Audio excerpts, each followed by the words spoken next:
Hi friends, and welcome back to the channel. My name is Brian. In this episode, we're going to continue our Canadian vacation that picks up with episodes 31 and 32. Most recently, we were in Quebec City, and in this episode, we're driving along the St. Lawrence River passageway all the way up the coast along Route 20 and especially Route 132, which hugs the coast, along the Navigator's Trail to the Gaspe Peninsula. And then we'll follow the Lighthouse Trail around the Gaspe Peninsula and Forillon National Park and to the town of Perce. So this is the basic route that we're taking. We're going to start here at Quebec and then come up the Navigator's route along the St. Lawrence River passageway. And then here we start the Lighthouse Trail around the Gaspe Peninsula, come out to Forillon National Park, the town of Gaspe, and then the town of Perce. And then we're going to come along the southern side of the Gaspe Peninsula and then back into New Brunswick.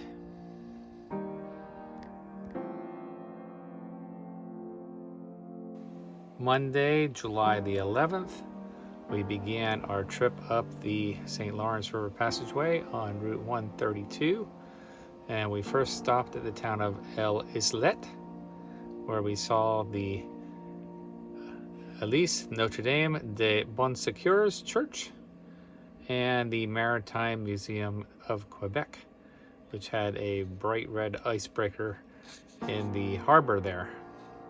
Then we continued on to Saint Jean Port Joli, where there was a beautiful overlook and a nice boondocking site. All along the coast here, there are what are called haltes or rest areas with picnic tables, often covered and sometimes with bathhouses. And at most of these rest areas, you can camp for free overnight. And they all overlook the St. Lawrence River. It's absolutely beautiful way to free camp your way along the Gaspe Peninsula. Then we went on to Rivière des Loups, where we enjoyed a waterfall at the Parc des Chutes at De La Croix. Continuing on, we stopped at Bic National Park.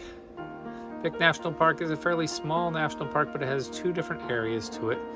So we drove first into the westernmost area where we got this beautiful overlook. And then we drove into the primary part of the park on the eastern side, where we went to the Cape and saw a harbor seal sunning itself on a rock. Had a nice lunch there, picnic lunch of grilled cheese and tomato soup. It was a nice, cool, cloudy day. About 70 degrees maximum temperature in the middle of July. Can't beat that. And then we went over to the other side of the park and walked along the rugged coastline that reminds you a lot of the coast of Maine, where this is just the Appalachian Mountains that have been worn down by erosion over the years. Very, very scenic. After Bic National Park, we continued along the coast to Pointe-à-Pierre, where they had a submarine museum called the Onondaga Sub, and they also have a lighthouse there. And then finally we continued up the coast to Saint-Flavie. Saint-Flavie was absolutely incredible. They have what's called the La Grande Rassemblement art project here. So this artist made all these concrete statues. He was actually a sculptor, and he made these as models originally.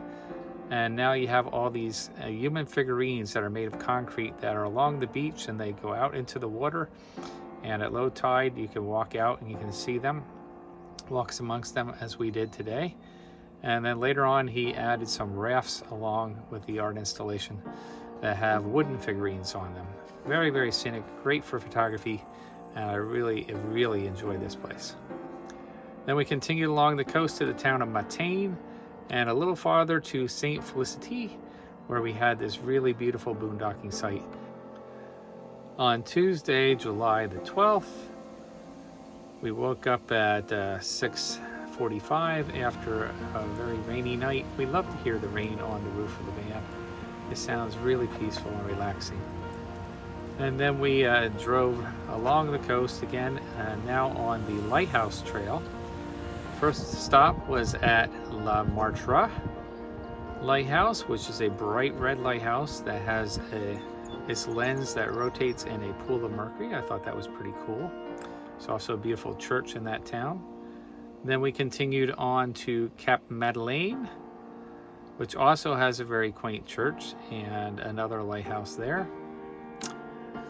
Continuing along the lighthouse route, we went back a 2.5-mile dirt road to Point à la Renommée Lighthouse. Cost $11 to go into this lighthouse, so we decided just to take a picture of the outside. And then we stopped at the entrance to Forillon National Park. We did some grocery shopping there, uploaded our last YouTube video, and got some information at the information center there. Entering Forillon National Park, then we went to our fourth and final lighthouse of the day at Cap des Rosiers. This is the tallest lighthouse in all of Canada. After spending Tuesday afternoon getting early to our campsite because of the rain and just doing errands for the afternoon, we went to bed early and got up at 4 o'clock in the morning so that we could have this beautiful sunrise over the Gaspe Peninsula from the Cape Bonami. We always love to get up early in the morning and see the beautiful golden hour light. Excellent for photography, and to have all these photos and videos without any other people in them.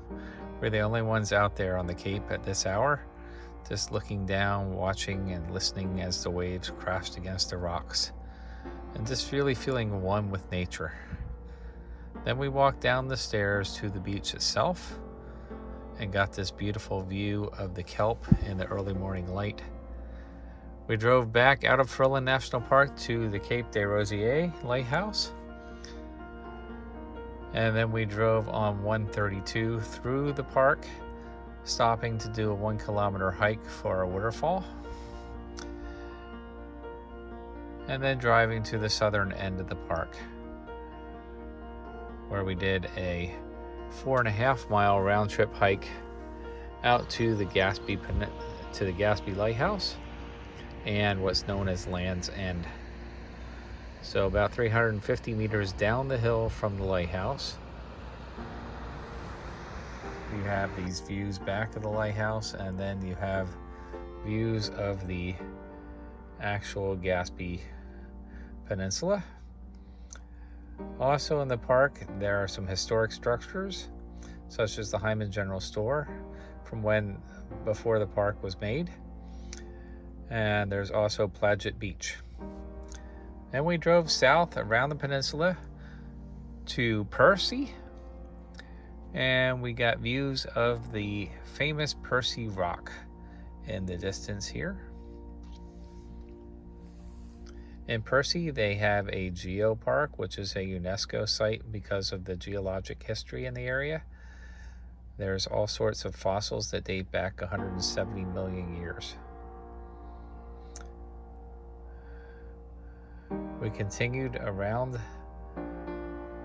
the peninsula until we got to Perce itself and parked in the auto park there, and then hiked up on top of the hill for excellent views of Perce Rock and the surrounding countryside.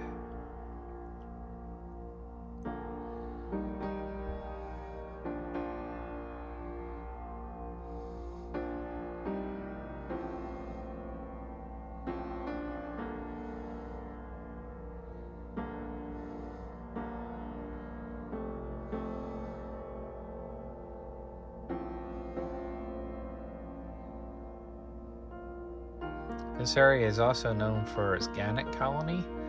You can see the gannets here diving deep into the ocean. They can dive as deep as 8 feet. Just watch them splash as they hit the water.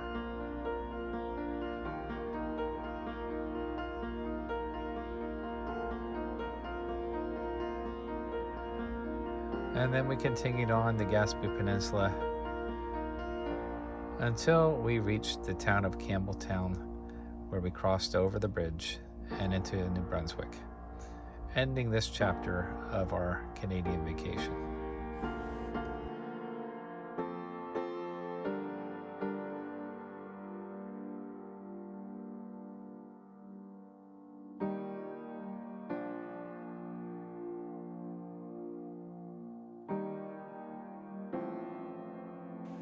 Thanks so much for your support of our channel. We really appreciate it. And if you've been watching a lot of our episodes, but you aren't a subscriber yet, please consider clicking that subscribe button in the lower right-hand corner. All it takes is to enter your email address, and it'll really help us out a lot. Thank you, and stay tuned for our continuing journey through Eastern Canada and then back into New England.